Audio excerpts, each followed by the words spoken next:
เรื่องเล่าตำนานของพระรูปหนึ่งที่ไม่ว่าการเวลาจะผ่านไปนานเพียงใดชื่อของท่านก็ยังคงปรากฏอยู่ในเรื่องเล่าของพ่อแม่ครูบาอาจารย์เสมอนั่นก็คือหลวงปู่เทพโลกอุดรหรือหลวงปู่ใหญ่ท่านเป็นพระภิกษุในตำนานที่มีผู้กล่าวขานถึงมากมายโดยเชื่อกันว่าเป็นผู้ที่คอยแนะนำผู้ปฏิบัติธรรมมาตั้งแต่หลายยุคหลายสมัยตามตำนานที่เล่าขานกันหลายคนเชื่อว่าท่านเป็นพระอรหันต์ที่ยังไม่ดับขันท่านได้ใช้วิธีเจริญญาณและอิทธิบาทสี่ยืดอายุขัยของตนเพื่อช่วยเหลือพระพุทธศาสนามาจนถึงปัจจุบัน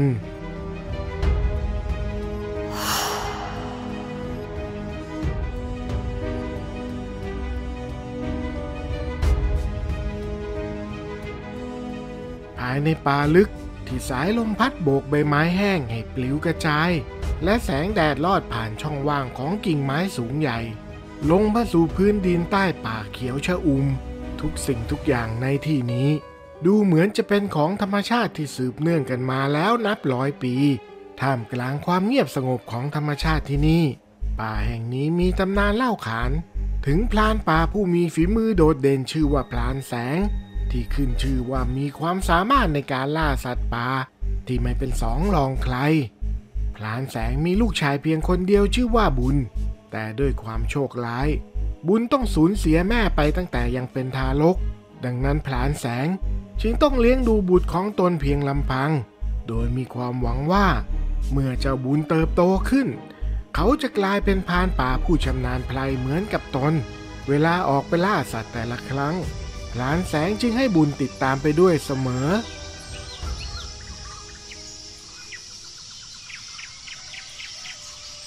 เอ็งเห็นหมูป่าตรงนั้นไหมเห็นครับพ่อทีนี้เอ็งดูข้าให้ดีพรานแสงบรรจงเล็งปืนไปที่หมูป่าตัวนั้นแล้วพรานแสงก็กลั้นหายใจเพื่อให้มือที่ถือปืนนิ่งที่สุดก่อนจะเหนี่ยวไกในทันทีกระสุนพุ่งแหวกอากาศและเจาะเข้าไปที่ลำตัวของหมูป่าทำให้มันล้มลงไปเสียงร้องครวญครางดังลั่นไปทั่วป่าก่อนที่มันจะค่อยๆเงียบลงพร้อมกับลมหายใจที่ดับไปเมื่อบุญเห็นเหตุการณ์นั้นหัวใจก็แตกสลายความสงสารท่วมท้นในจิตน้ำตาไหลออกมาโดยไม่รู้ตัวเขาจ้องมองร่างของหมูป่าที่ล้มลงไปแล้วก็หันมามองใบหน้าของพ่อตนเองที่ตอนนี้กลับยิ้มกลิ่มดีใจที่สามารถล่าหมูป่าตัวเขืองได้เอ้าเอ็งจะร้องไห้หาอะไรวะต้องดีใจกับข้าสิถึงจะถูก ผมสงสารมันครับพ่อมันอาจจะมีลูกน้อยคอยพ่อกลับบ้านอยู่ก็ได้ครับ เฮ้ยไร้สาระเราเป็นนายพรานก็ต้องล่าสัตว์จะมาคิดแบบนั้นไม่ได้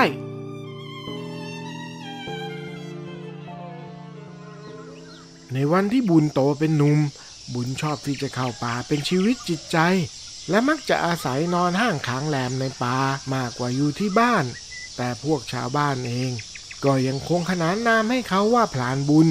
แม้ว่าบุญจะไม่เคยล่าสัตว์เลยก็ตามอะไรกันได้มาแค่ผลหมากลากไม้อีกแล้วถ้าพ่ออยากกินเนื้อสัตว์เดี๋ยวฉันเอาผลไม้พวกนี้ไปแลกเนื้อในหมู่บ้านให้ก็ได้จ้าพรานแสงผู้ชราสายหน้าอย่างผิดหวังเมื่อเห็นเจ้าบุญบุตรชายของตนนั้นไม่สามารถกลายเป็นพรานชำนาญป่าเหมือนที่ตนเคยเป็นในวัยหนุ่มความหวังที่เคยมีดูเหมือนจะไม่เป็นจริงพรานแสงถอนหายใจลึกๆอย่างยอมรับในความเป็นจริงที่ไม่อาจเปลี่ยนแปลงได้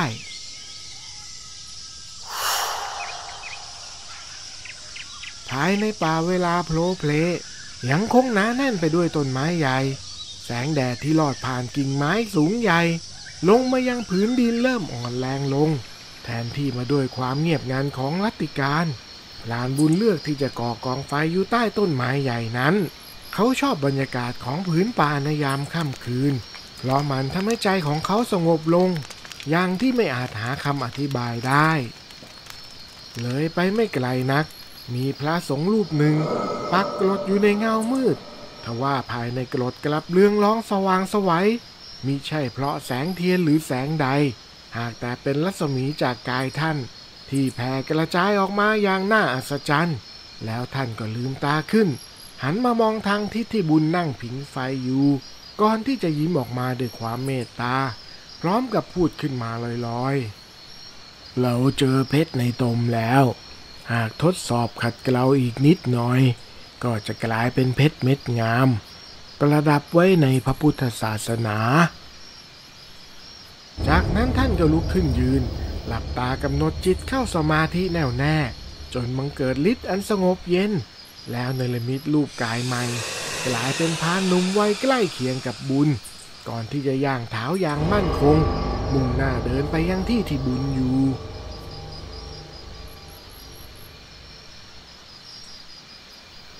เสียงฟืนแตกดังขึ้นจากการถูกความร้อนของเปลวไฟกระทบกับส่วนที่ยังไม่แห้งสนิททำให้พลานบุญหลุดออกจากภวังค์อย่างรวดเร็วใจกลับมารู้สึกตัวอีกครั้งเมื่อเงยหน้าขึ้นไปเบื้องหน้าก็พบกับพลานหนุ่มร่างกำยำยืนอยู่ตรงนั้นแล้วขอโทษนะน้องชายข้าขอผิงไฟด้วยได้หรือไม่มัวแต่ล่าสัตว์จนลืมเวลาไปเลยมารู้ตัวอีกทีก็มืดค่ำแล้วเห็นแสงไฟของเองไกลๆก็เลยลองเดินเข้ามาปกติแล้วถ้าเจอกับคนแปลกหน้าในยามค่ำคืนกลางป่าลึกไม่ว่าใครจะต้องระแวงสงสัยก่อนเป็นเบื้องต้นแต่กลับผ่านบุญแล้วกลับยิ้มให้กับพรานหนุ่มด้วยความจริงใจไม่มีความหวาดระแวงสงสัยเลยแม้แต่น้อยอาจด้วยเพราะเขาสามารถสัมผัสได้ว่าชายคนนี้ไม่ได้น่ากลัวเหมือนกับรูปร่างหน้าตากลางป่ากลางไผ่เอ็งไม่กลัวคนแปลกหน้าเลยหรือวะกลัวสิแต่ไม่รู้ทำไมกับท่านพรานผมถึงไม่รู้สึกกลัวเลยฮ่าฮ่าฮ่าเอ็งนี่มันใช้ได้นี่วะพรานหนุ่มหัวเราะยังชอบใจเมื่อเห็นพรานบุญผ่านบททดสอบแรกไปได้เพราะหากพรานบุญแสดงท่าทางรังเกียจแสดงว่าเขาไม่อาจสัมผัสถึงจิตที่ตนตั้งมั่นโดยเมตตาได้และพรานหนุ่มจะต้องเดินจากไปแทนทำให้การทดสอบนี้ก็จะเป็นอันสิ้นสุดลงระหว่างที่พรานหนุ่มกำลังนั่งสนทนากับพรานบุญจู่ๆก็มีเสียงร้องของลูกสุนัขป่าดังมาจากป่าใกล้ๆพรานบุญจึงรีบลุกขึ้นยืนแล้ววิ่งตามเสียงร้องนั้นไปอย่างรวดเร็วจนพบว่าลูกสุนัขป่าตัวน้อยติดอยู่ในบ่วงของกับดักนายพรานบุญรู้สึกสงสารจึงตัดสินใจช่วยเหลือเขาก้มลงอย่างระมัดระวังใช้มือคลายกับดักอย่างชำนาญจนสามารถปล่อยลูกสุนัขป่าออกมาได้อย่างปลอดภัยไปเถอะเจ้าหนูเอ็งเป็นอิสระแล้วลูกสุนัขป่านั่งลงกระดิกหางให้กับพรานบุญก่อนที่จะวิ่งเข้าไปในป่าเขามองตามมันไปด้วยหัวใจที่แช่มชื่นความสุขจากการช่วยเหลือสัตว์ให้พ้นจากทุกข์ทำให้เขารู้สึกดีอย่างลึกซึ้งไม่นานหลังจากที่พรานบุญจากไปร่างอันใหญ่โตดำทะมึนและกำยำผิดมนุษย์มนาก็ปรากฏขึ้นร่างนั้นคือพรานดำผู้เป็นนายพรานเจ้าถิ่นที่อาศัยอยู่บนสุดของห่วงโซ่อาหารและยังเป็นเจ้าของกับดักนี้ให้ปล่อยเหยื่อของข้าไปแววตาดุร้ายฉายชัดบนใบหน้าของพรานดำจากนั้นพรานดำก็ผิวปากออกมาเหมือนกำลังเรียกอะไรบางอย่างไม่นานนักเสียงต้นไม้หักโค่นล้มก็ดังขึ้นพร้อมกับพื้นดินที่สั่นสะเทือนตามมาด้วยเสียงร้องแปลนที่ดังก้องไปทั่วป่าพรานดำกระยิ้มย่องอยู่ในใจเพราะสิ่งที่ตนทำไปนั้นคือมนต์บังคับช้างที่สืบทอดกันมาจากตระกูลควานช้างของตนเสียงฟืดฟาดจากงวงดังขึ้นอีกครั้งร้องกับร่างดำใหญ่ที่ทะมึงทึงราวกับภูเขากำลังแหวกพงไม้มายืนอยู่ข้างๆพรานดำ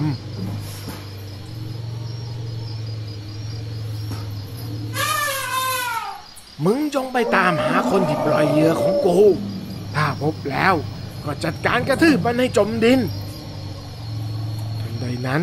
ช้างพลายตัวใหญ่ก็ทำเสียงฟืดฟาดบริเวณกับดักแล้วก็หันหน้าไปทางทิศที่พรานบุญจากไป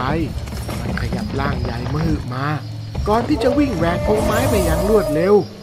เสียงฝีเท้าอันหนักหน่วงดังสะเทือนไปทั่วป่าทำเอาฝูงนกแตกฮือขึ้นฟ้าด้วยความตกใจ ในที่สุดช้างพลายตัวนั้นก็ตามพลานบุญทันเมื่อมันเห็นพลานบุญมันก็ยิ่งแสดงท่าทีดุดันราวกับช้างตกมันที่พร้อมจะเข้าขยี้ทุกสิ่งที่ขวางหน้าแล้วเจ้าช้างพลายคลั่งตัวนั้นก็พุ่งเข้ามาทางพลานบุญอย่างรวดเร็วหมายจะกระทืบให้จมดินไปพลานบุญระวังพลานหนุ่มที่สัมผัสได้ถึงช้างพลายได้ก่อนจึงรีบตะโกนบอกพลานบุญพร้อมยกปืนขึ้นจ่อเล็งไปทางช้างพลายตัวนั้นแต่ทว่าเรื่องไม่คาดคิดก็เกิดขึ้นเพราะทันทีที่พลานบุญเห็นพลานหนุ่มกำลังจะเหนี่ยวไกก็รีบพุ่งเข้าไปปัดปืนนั้นทิ้งในทันทีพร้อมกับเอาตัวเข้ามาขวางหน้าพลานหนุ่มเอาไว้เจ้าทำอะไรน่ะอยากตายหรือไงปล่อยให้ข้ายิงมันท่านหนีไปเถอะต่อให้ข้าต้องตายข้าก็จะไม่ทำร้ายหรือยอมให้ใครมาทำร้ายมัน เอาละข้ามองไม่ผิดจริงๆเอ็งก็คือเพชรเม็ดงามดังที่ข้าคาดเอาไว้เอ็งผ่านการทดสอบแล้วทดสอบอะไรหรือท่านพรานพรานหนุ่มไม่ตอบอะไรแต่กลับยื่นมือออกไปทางช้างพลายที่กำลังวิ่งเข้ามาเพียงไม่กี่วินาทีให้หลังช้างพลายก็ชะงักลงทันทีราวกับถูกการเวลาหยุดเอาไว้แล้วร่างของพรานหนุ่มก็เริ่มเปลี่ยนแปลงไปกลายเป็นพระสงฆ์ชรารูปหนึ่งยืนอยู่ในท่าสำรวมทันใดนั้นช้างพลายตัวใหญ่ที่หยุดนิ่งอยู่ก็หมอบลงกับพื้นในทันทีความเกลี้ยวกล่อมและบ้าคลั่งหายไปในบัดดลแล้วหลวงปู่เทพโลกอุดรท่านก็เดินเข้าไปใกล้ช้างพลายมองไปที่มันด้วยสายตาที่เต็มไปด้วยความเมตตาเราจะปลดปล่อยเจ้าให้เป็นอิสระด้วยพลังจากหลวงปู่เทพโลกอุดรมนต์ดำที่ครอบงำช้างพลายเริ่มสลายไปอย่างช้าๆช้างยืนขึ้นจากการหมอบและเดินออกไปในป่าอย่างสงบส่วนพรานบุญก็ได้แต่ยืนมองภาพเหตุการณ์ด้วยความตกตะลึงท่านเป็นใครกันเราก็คือผู้ที่คอยชี้ทางสว่างให้กับสรรพสัตว์พ้นจากบ่วงทุกข์ทันใดนั้นเสียงระฆังเหมือนดังขึ้นในจิตของพรานบุญทำให้ใจของเขาสงบลงอย่างไม่เคยเป็นมาก่อนหลวงปู่เทพโลกอุดรจึงใช้มือของท่านสัมผัสที่ศีรษะของพรานบุญพร้อมปล่อยกระแสพลังจิตขั้นสูงลงไปเพื่อเปิดตาในให้กับพรานบุญที่ได้รับการเปิดตาในแล้วจึงสามารถระลึกถึงอดีตชาติที่ผ่านมาได้และพบว่าในแต่ละชาตินั้นเขาได้สั่งสมบุญบารมีมาอย่างท่วมท้นจนกระทั่งมาถึงภพชาตินี้ที่ตนนั้นตั้งใจให้เป็นชาติสุดท้ายแล้วพรานบุญก็ก้มลงกราบหลวงปู่เทพโลกอุดรในฐานะอาจารย์สอนกรรมฐานสุดท้ายพรานบุญก็ไปกราบลาพ่อเพื่อขออุปสมบทและออกเดินทางเพื่อแสวงหามรรคาต่อไป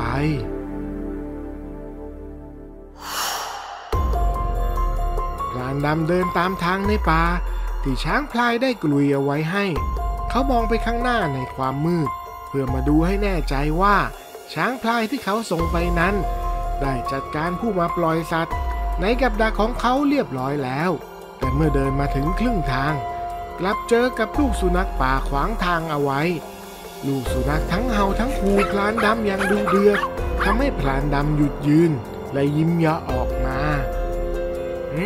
ไอ้ลูกหมารีบหลีกทางไปอย่ามาทำให้ข้าเสียเวลาพรานดำพูดขึ้นเสียงเหี้ยมเขายืดตัวตรงแล้วก้าวไปข้างหน้าอย่างไม่เกรงกลัวแต่ลูกสุนัขป่าก็ใจกล้าไม่ถอยหนีพรานดำเลยแม้แต่น้อยไอ้ลูกหมาไร้ค่าสงสัยอยากกินตีนไก่พูดจบเขาก็เดินเข้าไปใกล้ลูกสุนัขป่าแล้วก็เตะมันออกไปอย่างไม่ใยดีลูกสุนัขป่าร้องเสียงดังแล้วพยายามจะลุกขึ้นมาทันใดนั้นจู่ๆป่าก็เงียบสนิทลงทันควันสัญชาตญาณของนายพรานบอกตนเองว่าอันตรายกำลังมาเยือนอย่างแน่นอนและก็เป็นจริงดังคาดแม่หมาป่าปรากฏตัวขึ้นจากเงามืดแล้วก็อ้อมไปดักพรานดำไว้อีกด้านหนึ่งพรานดำจึงรีบหันกลับไป ก็เจอกับแม่หมาป่ายืนคูคำรามอยู่ใจเย็นๆนะจ๊ะมีอะไรค่อยๆพูดค่อยๆจากันก่อนพรานดำค่อยๆเดินถอยหลังช้าๆแต่แม่หมาป่าก็แยกเขี้ยวคูแล้วก็เดินตามมาอย่างช้าๆด้วยเช่นกันด้วยความกลัวตายพรานดำจึงตัดสินใจวิ่งหนีอย่างไม่คิดชีวิตแม้ว่าแม่หมาป่าจะวิ่งตามมาด้วยเช่นกันแต่พรานดำผู้ชำนาญป่าก็หาทางลัดเลาะจนเกือบจะสลัดแม่หมาป่าได้และแล้วผลกรรมที่เคยฆ่าสัตว์ตัดชีวิตก็ให้ผลในจังหวะนั้นเองเขาก็สะดุดอะไรบางอย่างจนล้มหัวทิ่มลงไปกับพื้นพรานดำหันไปมองสิ่งที่ตนสะดุดก็พบว่ามันคือโซ่ของกับดักสัตว์ที่ตนวางเอาไว้นั่นเองในขณะที่พรานดำกำลังจะลุกขึ้นวิ่งต่อไปนั้นรับทุกแม่หมาป่ากระโจนเข้าใส่พร้อมกับขย้ำไปที่คอนักล่าในยามวิกาลสุดท้ายพรานดำก็ถูกปิดฉากลงโดยสัตว์ที่ตนเองเคยเป็นผู้ล่านั่นเอง